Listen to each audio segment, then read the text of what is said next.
At the Roselle Center for Healing, we care about your health and want to help you take your health in a new direction, far from drugs and surgery. Knowledge is the key to optimal wellness and control of your health. We offer free health education on chronic health conditions and natural integrative medicine treatments. Register for free today.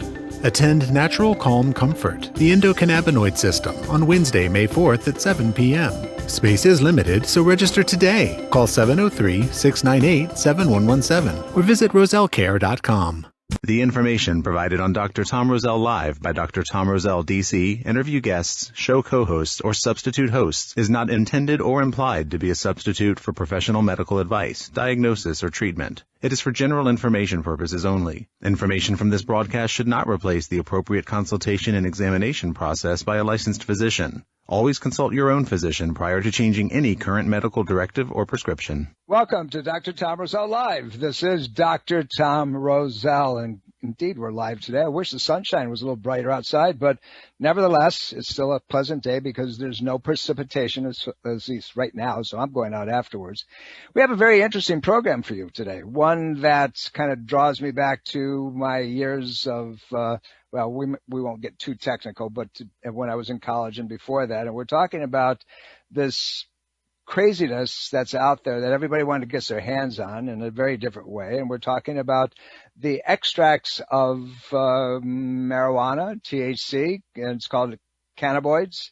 But we're going to talk about the medicinal applications of something that is not addictive. It's really not a drug per se. It's not a hallucinogenic, and it's called the Endocannabinoid System. And I have somebody that really has a very, very special interest, and we won't say why. No, I won't say it at all. But Dr. Stephanie Pina, who's a doctor in naturopathic medicine, and we know that there's so many people out there selling CBD oils and tinctures and so forth, and for pain patterns and many other type of conditions. But we really want to talk about it as it relates to why it's so important. And I'll start out by saying one thing. Many of you don't know this, but every cell in your body has a receptor site for cannabinoid attachments. And having said that, I'm just going to open up. Dr. Stephanie, welcome. And by the way, thank you for covering for me. Appreciate that very much. You gave me the opportunity to go to a conference that was extraordinary. Let's talk about, this endocannabinoid system and start with, what is it anyway? Yeah, it's a good question because essentially it was never taught in school. This is a system that was first developed and really synthesized and the information started coming out about it in the 90s. I mean, this is, we think we know everything about the human body and anatomy and everything, but it was in the 90s, 91, 92, 93, that all of a sudden they were able to figure out the receptor sites of how things like THC and marijuana and how things like CBD actually worked within the body as well too. So, but the amazing thing is this system's been around and is in all animals except for the insect kingdom.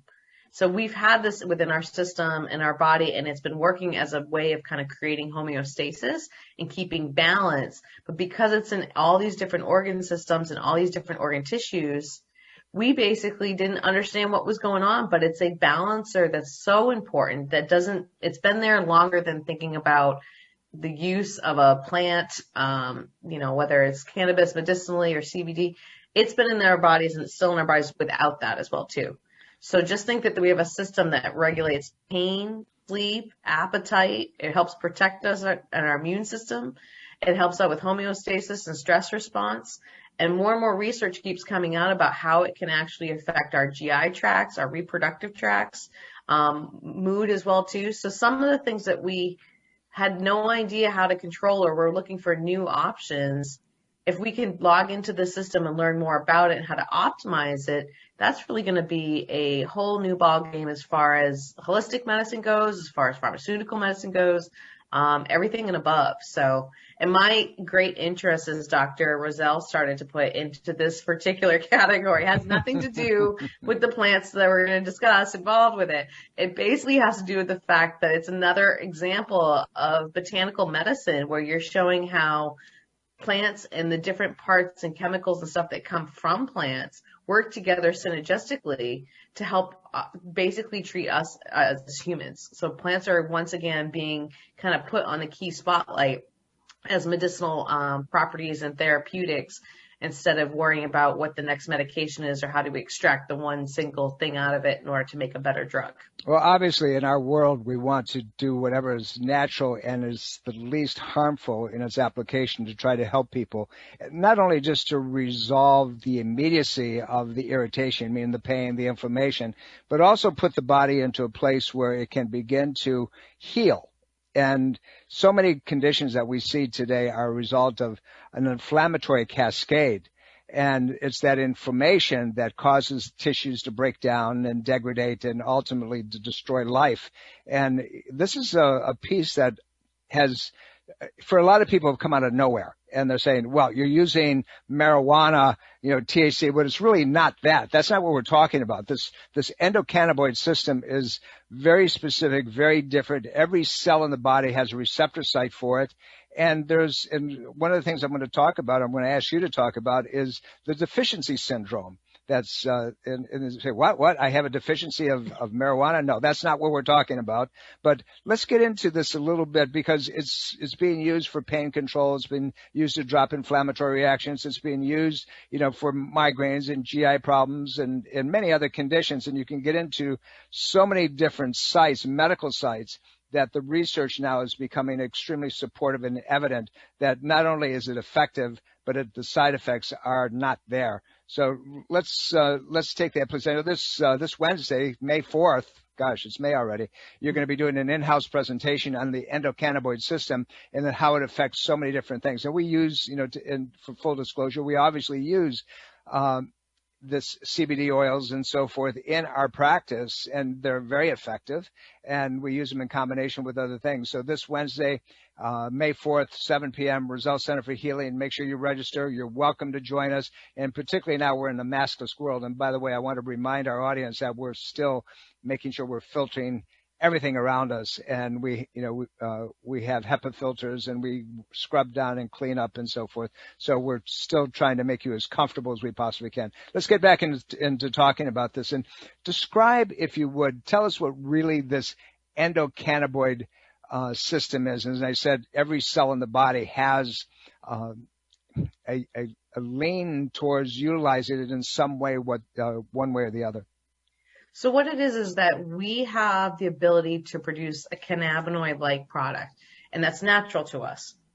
That cannabinoid-like product is what you see in plants like cannabis, but there's other plants as well too, including hops and echinacea and black pepper, that also produces cannabinoids as well too. So it's a normal substance. But within our body, we produce our own on demand. So they're called endocannabinoids, so within the body. And basically, those cannabinoids help us by going to a receptor. So it has to turn on a cell by going through the receptor door, per se. We always talk about this lock and key model. So certain chemicals go into certain doors in order to create reaction. So this happens with these types of chemicals. And what it's really doing is there to modulate how things are happening in the body. So if something's happening too much, it can slow it down. If it's not happening enough, it can speed it up. So what's funny is when we talk about that, to me, it feels like we're always talking about the adrenal system. It feels like we're talking about the autonomic nervous system between the sympathetic and the parasympathetic system of flight, fight, and rest, digest. And so it's got actions that work on all of these different systems. And that's why you see the medicinal sides, or the way you can supplement it or enhance it, be so powerful in all these different research studies, because you're basically allowing the body to heal itself, but it's also modulating. So too much of a good thing creates an issue as well too. And not enough of it creates more chronic stress and chronic problems. So if we get too stressed out, our own endocannabinoid systems start to kick in to kind of help us deal with stress. But if you go too stressed out and you go too long with it, it starts to turn yourself down and say, maybe this isn't such a good thing either. So there's a lot of different ways that we work with the endocannabinoid system, and then we can supplement and support it, but then we can do a lot of good things as far as therapeutics and kind of looking at how do we help out, make sure that our own endocannabinoids, so the chemicals that we produce, can stay around in the body to help us support our own health for a longer period of time. It's interesting. Years ago, I did a paper. It was quite extensive, and it was called Fibromyalgia, the Undisease. And when I did that, what was known at the time as not very much in the traditional medical community, but even if you got into it a little bit, then you realize that there were many other different pathways that affected it. And my interest in this, and we talked briefly, is the application of cannabinoids relative to pain patterns within the body, and dumbing down, if you will, the pain receptors, but in a way that it actually affects and modulates and turns down the sensation, if you will, pain. But what we're finding is that it actually can shut it off. Now, my question to you, and you brought it up, is that the body produces its own cannabinoid patterns. Can the external application, when somebody is in a deficiency state, and we're leaning into, I want to talk about that a little bit more, can the external exogenous use of a cannabinoid reset the body so the body can begin to produce back again its own level of cannabinoids? It can, and that's the great thing. And over the lecture, what we're going to really talk about is not only can we do that through supplementation, where most people think right away like doing CBD, but some of the other phytocannabinoids, the plant-based ones, but then also how do you do it by giving its own ingredients back to it? What makes the endocannabinoids in our own body? So we'll talk a little bit about that. But essentially what's happening is you're turning on a lot of different systems to make sure that those endocannabinoids, the actual chemicals, are sticking around in the body longer. And what's interesting is some of the original research and the way which we thought about the way something like a CBD would work is that it just worked on pain. It just shut off the pain receptors. Well, that pain and inflammation response that goes back and forth, it's also the awareness of what's going on, because some of these receptors are in the brain and the spinal cord, and some of them are in the peripheral tissue. So those are very different types of receptors and how we interpret pain management and how we heal it as well too. So it gives us a lot of different ways to kind of work with pain, as well as not just shutting it off the way like a medication would, so we don't perceive what's going on. You're working on how to actually work on the inflammation, and then also how to deal with some of the subset issues that come along with pain. The mood issues like anxiety and depression, poor sleep, poor digestion, all those other things are basically all wrapped up into the same receptor sites that involve how we deal with endocannabinoids in the body. It's a fascinating field, and it's one that seemingly has come out of nowhere, but it really hasn't. It's one that has been sitting there for a long, long time, going back into the culture of herbal medicine, which goes back thousands of years. And what they knew intuitively and from clinical observation, if you want to use those terms, today we know scientifically and how it actually affects the body and the modulation that occurs accordingly. The interest, obviously, initially was because of its ability to shut pain receptors down, and where other things failed, even heavy narcotics. And in the world of the addictions that we have to drugs, this is a system that works extremely well if it's applied properly. I'm excited about the ongoing use of it. And, let's talk a little bit about this deficiency syndrome again of the endocannabinoids. What does that really mean, deficiency? You mean, oh my God, if I don't have enough of it in my diet and so forth, I'm going to go into all this stuff. But we got a couple minutes. Let's clean that up real fast. Well, really what it is that the body can't keep producing its own versions of it. Whether we're going through our endocannabinoids too quickly, or essentially we don't have enough of the, say, ingredients to make the cake. And basically what that does is it puts us in a deficient state, so the body can't help to regulate some of those things, such as pain and inflammation, and work on things like sleep control as well. Okay, so I miscalculated our time. We only had a couple of seconds. We're going to take a break and we'll come back. And this is a fascinating subject. We're going to really get into it in depth. We'll be right back. You're listening to Dr. Tom Roselle Live. Don't go away. Welcome back, everybody. Dr. Tom Roselle here. You're listening to Dr. Tom Roselle Live. I have a very special program, one that brings many of us back to the back in the days of the 60s and even before that. What we're talking about is something called cannabinoids, more specifically the endocannabinoid system, which is very different than the THC and the marijuana that were all suddenly in our brain. What are you talking about that, Doc? I thought you were supposed to be a natural doctor. Well, we are. And my guest today, Dr. Stephanie Pina, who will be your host, your presenter this Wednesday evening at the Roselle Center for Healing in Fairfax. Join us. I think you're going to find this extremely interesting, and it's very legal. And we're not talking about the hallucinogenic THC. We're talking about the stuff that actually has a major impact on your health. And, the first part of the program, Dr. Pina said that every cell in your body has a cannabinoid receptor. Dr. Pina, welcome back. And let's get into this a little deeper and, talk about this deficiency syndrome. People really don't understand that terminology, deficiency, when it comes to CBD or cannabinoids. It's very confusing, but let's talk about it because it can predispose to migraines and fibromyalgia and irritable bowel problems and menstrual problems and heart problems. And even I was kidding you offline and I said, well, it's, allergy season, and does it work with that? And, any other problem along that nature. But anyway, that's my being a little silly, and let's talk about those things.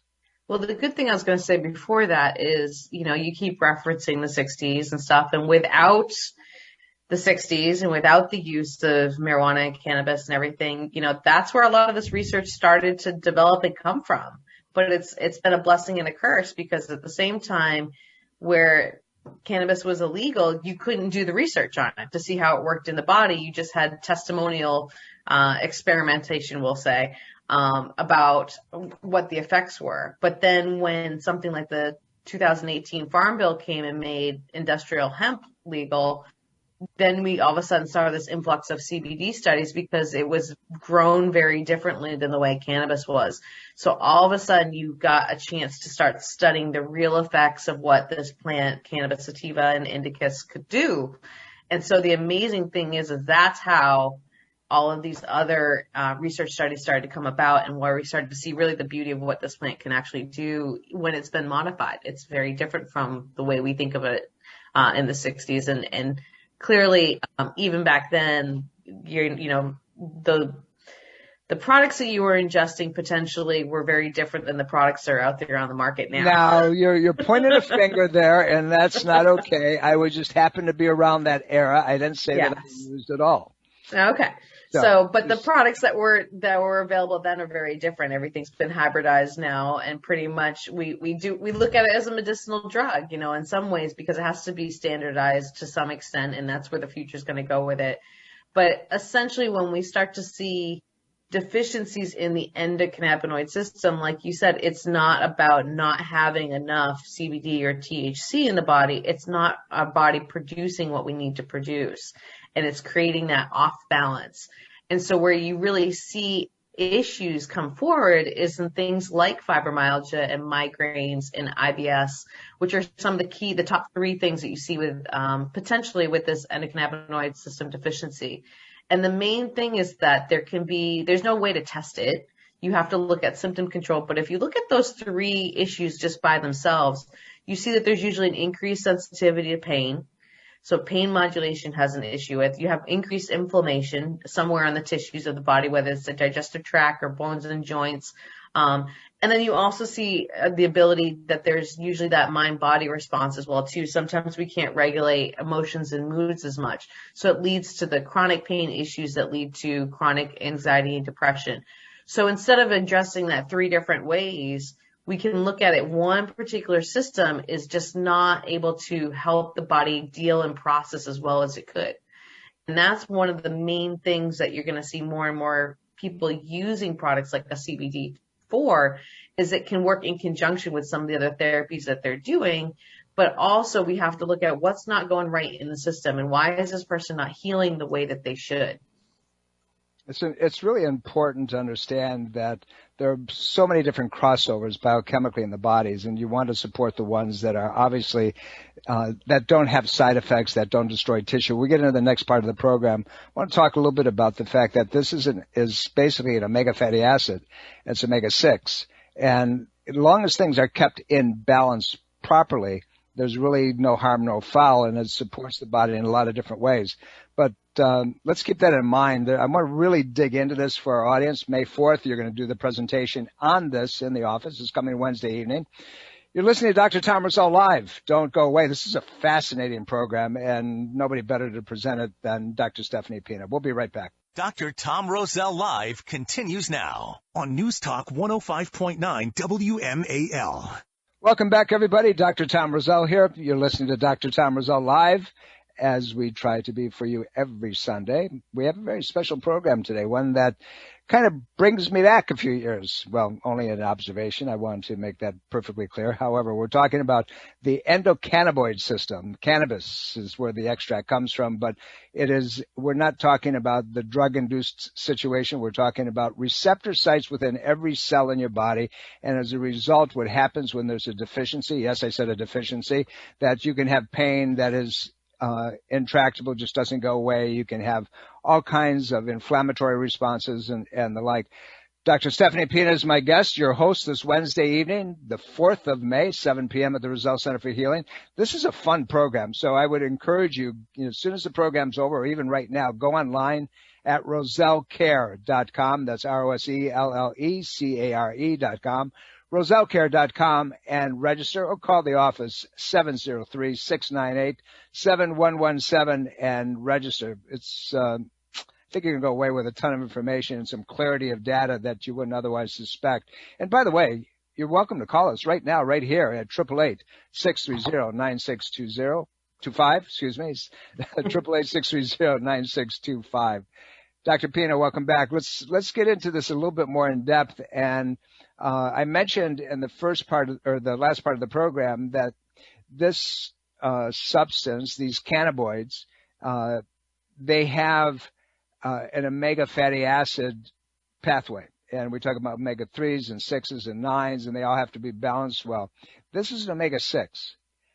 How does that, we try to keep omega 6s in balance, omega 3s and 9s. So if you do something like this and you give patients omega 6, a cannabinoid, does it cause a deficiency in other pathways? And if it does, how would we be aware of that? I know it's a technical question, but it's where my brain is going right now, and my curious headspace, if you will. I'll go there with you. Don't worry. Okay. Thank you. I got you. I know where you're going. So what's interesting with this is that there are a lot of different cannabinoids and ones that we haven't even figured out that are produced by the body, and they're fat soluble. So kind of like when we think about the sex hormones needing cholesterol as a base, those are fat soluble. So we can bring in, as a way to optimize it, give enough, I keep saying, the ingredients to bake the cake. So that way we can make more on our own. If we don't have enough of those good lipids to make endocannabinoids, then we're going to be potentially leaving ourselves in a deficient state, which when we think about, especially the omega 3s and the function that it has on inflammation, especially cardiovascular health. So we know that we need those. So there brings up that dilemma. What happens with the omega 6s that can be pro-inflammatory as well? Well, what ends up happening is that we need to make sure that there's a balance between omega-3 and omega 6s. Now, the current modern diet, our standard American diet, has like a 10-to-1 ratio of omega 6s to omega 3s. And so, if not more. So we're getting plenty of the omega 6 fats in there, and that's why we kind of live in this inflammatory state. But in order to optimize it, we need to actually turn up the good fats as well too. So it's not just about giving the omega 6s, which are your plant-based ones. So your things like coconut oil or even primrose oil or even like hemp oil. But essentially what you need to do is make sure there's a solid balance. And so they've already done studies where they looked at something like the Mediterranean diet that has a lot of good omega 3s in it, that was able to actually help to modulate and optimize the endocannabinoid system as well too. So even though they're omega 6 base, they still need that balance between omega 3s, the good fats and the bad fats. And what's also really cool is that on a very small scale, you don't really hear about them all that much, just like you don't hear about the minor cannabinoids in plants, is that EPA and DHA omega 3s basically all make their own cannabinoids as well too. So there are ones that come off of that system as well too, but they're not talked about nearly as much as the way anandamide 2-AG are talked about, which is the first two that the real two big ones that the body produces. So with the endocannabinoid system, I think we've established the fact that this is a necessary component in the body, and it needs to be able to function basically on its own. But we found in nature that this cannabinoid pattern can be exogenally inputted into the system to the place where it can balance things out. How do we take the American SAD diet with levels of omega-6 going through the ceiling with all the garbage that we put in our system and add another omega-6 and not further disrupt and cause an inflammatory cascade or an acidic pattern to occur? How can we modulate that? Or is it something that we don't have to worry about? Is it a different substance altogether? Does it act differently within the system? Obviously, we're trying to put the fire out on pain patterns and inflammatory reactions. A migraine, for example, which it has an impact on, has an effect on the vascular patterns of the brain by a true definition of a migraine, causing a real inflammatory reaction due to something, exogenous hormones or whatever. How does this come into play? This is, not only for me, but if I took you out and I had you with me with these group of doctors that I lecture to on an ongoing basis, medical physicians and osteopaths and chiropractors and so forth, they're going to sit there and say, okay, how does this work? So what I'm asking you is, how does this work? All right. So, it's about that balance. By putting in good fats, the omega-3s that are anti-inflammatory and have heart health protective properties, what we can do is kind of balance that with also good omega-6s. So the trans fats and the stuff that we think of in the diets are usually because of the processing methods, right? They start to become broken down and decarboxylated, and all the heat that we put to them really makes them put them in this bad state. If it wasn't good for us to get some kind of omega-6s, it wouldn't be essential. So we still have to get it from some source. But essentially what you can do, though, is if you were going to put omega-6s into the diet, you can pick the right ones. And one of the key ones that I would say really has grown in popularity in the last 5 or 6 years is something like medium-chain triglycerides or coconut oil.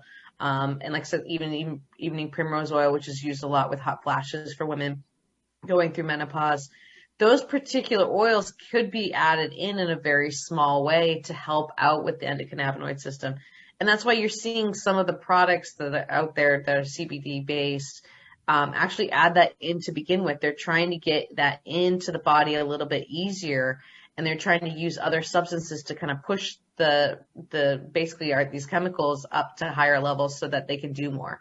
So there needs to be a balance, but at the same time, just because we have the endocannabinoid system to keep us in homeostatic conditions balanced, we still can't just throw out everything else of our normal health. We can't just throw out our diet and say, oh no, our endocannabinoid system is going to deal with this. Like, no, it's not. And you still need to be healthy, and you still need to think about what you're eating on an everyday basis. So. Yeah, because anything like that, obviously, you could make life very productive and very supportive and healing. And again, we talked a little bit about resetting your natural endocannabinoid system. And I want people to understand that I've been having a little fun poking at you some. But at the end of the day, this is a natural process. It's one that your body should do on its own if everything was in balance the way it was meant to be in balance. And, the cannabinoids are extracted from many different pathways. And, we talk, yes, it can come from THC. It can come from hemp. It can come from, you mentioned earlier, hops and things of that nature. So it surrounds us. It's all around us. But it's there for a reason. It's nature's way of supporting those systems. And it's not just, well, let's try this. It's a necessary component. And so, this Wednesday evening, I know you're going to get into that in depth, and you're going to, kind of put the pieces together, this May 4th coming up. Let's talk about this a little bit more specifically relative to the inflammatory pathways. How does it put out if it's known in the literature? I've read a little bit because I did a presentation about it. how does it put out that inflammatory reaction where there's swelling and the pain people are experiencing is due to the swelling itself? Is that known, or is it serendipitous relative to just clinical observation? No, that's actually known. And there's been quite a bit of research where they've looked at how the endocannabinoid system, or the receptors, so really what's going to turn on those cells and turn on the reactions, work on individual parts of the immune system. So swelling, especially we talked about allergies before, the whole mast cell effect and stuff. So now that we're in allergy season, a lot of people are very aware of this right now, because they've got runny noses and everything. But I'll leave that to Dr. Coward's lecture in a couple weeks. But when we look at it, they know that essentially they're able to kind of regulate how the mast cells respond. And so by doing that, what they're doing is allowing the inflammation patterns to do what it needs to do. Remember, inflammation is a necessary thing as well, too. We have to be able to heal, but we don't want to have it take over. Not chronic inflammation. We want to be able to shut it off. So it's been able to kind of put the brakes on, or put the dimmer switch on the different parts of the immune system that kind of help regulate how much of a reaction we have. The same thing goes when you start to see other, the phytocannabinoids, or the plant-based substances, the way that they've been used in the public too for fighting other things, even cancer therapies. They've been able to kind of slow down the growth processes and systems by hitting up different types of receptors that are found in cancer cells, that are found in different tissue cells as well too. So the amazing thing is these endocannabinoids, these chemicals that we produce in the body, have a chance to kind of go into the system and modulate it the way it needs to be modulated, try to keep it into check and balance. And by using plant-based substances, or there's even synthetics, because now there's about 4 or 5 drugs that have been developed based off of THC and CBD, what they're basically doing is they're mimickers. They look like the things that we produce in the body, and they go into those cells or the receptors, and either they bind to them and create a similar response, or they moderate them so that way they can kind of turn on or leave around some of our endocannabinoids a little bit longer so they can have more of an effect. So we have a lot of different ways that we kind of do that, but they've actually shown research of how it affects each individual part of the immune system. Years ago, not years ago, it's not so many years ago, but probably 5 years ago, 6 years ago, when I presented this paper in front of a group of about 150 or so doctors, I remember I was talking specifically about the impact that it had both on inflammatory pathways and pain patterns. And there was a distinguishing piece, and I think the research goes back to the early part of 2000, that they broke it down, and there were different receptors. There was a Cb1, Cb2 receptor. I'm kind of knocking the cobwebs off of my brain right now. I'm trying to remember some of this stuff.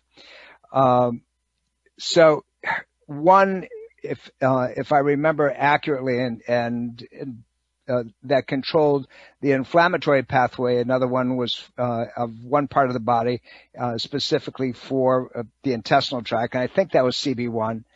And then the other one, anyway, there was a whole bunch of things. And, when we talk about the office, there's something called Renshaw cells and choline and glycine receptor sites and so forth. And this seemed to have something to do with that as well. But anyway, my question to you is this, without getting into the pathogenesis of so many of these, different things. If you're dealing with the different targeting pieces within the intestinal lining, how can we, is there a way that if there's subfractions, if you will, of these cannabinoids, how can we get them? Do we just kind of throw the paint bucket up against the wall, or is there a way to direct and modulate that enteric system and to be able to specifically go after what it is that we're trying to control? So I'm going to back up for a second. And then I'm going to answer your question. Okay. So yes. So the Cb1 receptors that you were talking about, there's two big receptors in the endocannabinoid system. There's multiple ones, and some of them have to do more with pain management and inflammation. Some of them have to do with more bone growth and tissue development. But Cb1 is typically, if you think about, we have one nervous system, so the brain and the spinal cord, that's where you primarily find those guys. And so they have a lot to do with pain perception and mood alteration. Cb2 receptors are typically out in the periphery, and they're typically the ones that are also involved with the immune system. So they always kind of want to say one's the nervous system and one's the immune system. I wish it was that easy, and then that's where we could leave it, but it's not, because Cb1 and Cb2 receptors have also been found in the brain, in the liver, and a couple of other tissues as well too. So to make it more complicated, sometimes they're both there. That's why they're in every cell of the body, and they can have such a dramatic effect. So when we really want to target one versus the other, within some of the systems and within some of, say, the plant cannabinoids, like the CBD, and then its minor other cannabinoids that's in the plants as well too, such as CBC and CBN and CBD and or G, and yeah, they get really complicated. There's over 100 plant cannabinoids. So luckily the lecture isn't going to go over all 100 of them, but the ones that have been going over a little bit more research lately, you can trigger and use certain ones of those to basically kind of help focus what you want to work on the most. So just for example, CBN is a byproduct of extra heat and age, we'll say, to the cannabis plant. And it has more of a sedating effect. So if someone's working more on sleep patterns, they might benefit a little bit more by using a little bit extra CBN with their CBD or separately. So there are ways to basically kind of help to come up with the best kind of treatment plan for the patients, so that way you can use the right receptor types. What's interesting is that CBD in itself doesn't have that psychoactive effect. So some of these cannabinoids don't have the intoxicating effects that we think that its bigger, badder cousin THC basically has. So the whole idea is to understand that there's many ways of controlling the pathway, and that's one of the things I wanted to bring out, because what I've lectured on is its response to the central nervous system, and particularly our old friend the vagus nerve, and its ventral control of so many different things within the body, and the CB activation of that system. It will actually inhibit the activity of abundance of vagal stimulation, and it reduces those things. That's how it goes down and affects the intestinal tract. It affects it by affecting the vagus nerve and its attachment to that system. It's very interesting. It has my attention, but in very specific pathways. But this Wednesday evening, I know you're going to get in there. You're going to remove the cloak, if you will, from the mystique of what this really is. And what we want to really get our audience to understand is you just can't walk into a CBD shop or order online. You have to really modulate it directly for what it is needs. Every system in your body, every cell in your body has a CB receptor, a cannabinoid receptor, and you have to know it. You have to understand it. You have to make sure that it's being treated the right way. So Wednesday evening, 7 p.m., Roselle Center for Healing. We're going to talk about your migraines, your pain patterns, your inflammatory reactions, and so forth. And Dr. Pina is really going to show you step-by-step how it works. We're coming up to a break. You're listening to Dr. Tom Roselle Live. This is a fascinating program. We're going to continue it Wednesday evening as well, but we'll be right back and wrap it up for you in a little bit. News Talk 105.9 WMAL. Welcome back, everybody. Dr. Tom Roselle here. You're listening to Dr. Tom Roselle Live, as you do every Sunday on the Eastern Seaboard. And we want to make sure that 12 o'clock noon, you're on your headset or your phone or you're in your car and you got us tuned in. And please tell everybody about us. I want to thank all of you who reach out on a regular basis, particularly our men and women in the armed forces. You guys are great. Without you, we wouldn't have what we have today. And anything that I can do to help you and support what you do, please let me know. I try to get back to you as quickly as possible. Just reach out to drtomroselle.com, or you can get me in a thousand different ways, rosellecare.com, any of those areas, and I promise you I will not neglect you, and I will do whatever is necessary to make whatever you need happen. My guest today, Dr. Stephanie Pina, will be your host this coming Wednesday, May 4th, 7 p.m., Roselle Center for Healing in Fairfax. The program is simply this, the Endocannabinoid System, and we're talking about something that has every cell's attention in your body. We talked a little bit about endocannabinoid deficiencies. Yes, you can be deficient because your body's supposed to do it itself.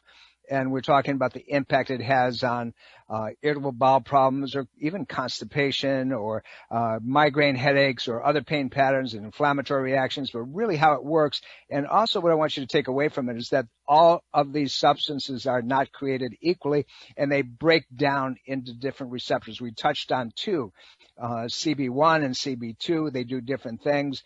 They also control, we didn't even begin to get into it, RNA levels within the body, and that we can take into the modulation of what we just went through with 2 years of COVID-19. That has a direct impact in the inflammatory reactions that occur around the heart, the pericardium, the myocardial patterns can be controlled with this. Dr. Pina, this is a program I'm really excited about, and besides pain patterns and anxiety levels and in depressions and so forth, what are you going to talk about? What are you going to cover this evening? Well, we're going to get into the basics, because if we don't understand what it's doing in our body, what does the endocannabinoid system do? What are the cannabinoids that we produce do?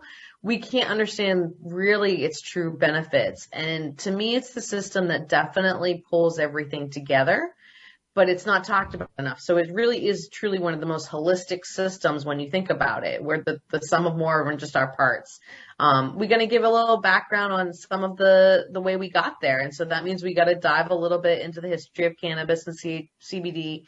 And then that kind of leads into basically where we go for the future with those particular products, and also the things that we can do to support our own endocannabinoid systems that don't involve those products. One of the things we're going to get to is the runner's high. That's that feeling of that runner's high. That's your endocannabinoid system. We thought it was endorphins, but it's not. It's actually the endocannabinoid system. So things that we can do, therapies, dietary wise, things you can do basically on your own, but then also things that you need to kind of sit down and really kind of distinguish, when do I need to talk to somebody about this? Because as you were mentioning before, different CBD products and stuff, the one that's sitting in the gas station right next to the 5-hour energy drink is probably not going to be your best buddy. The one that you just bought online for $250, maybe also not your best buddy and best choice either. So there are some differences between what's available out there and how do you individualize those treatments, like anything, for the person that's in front of you.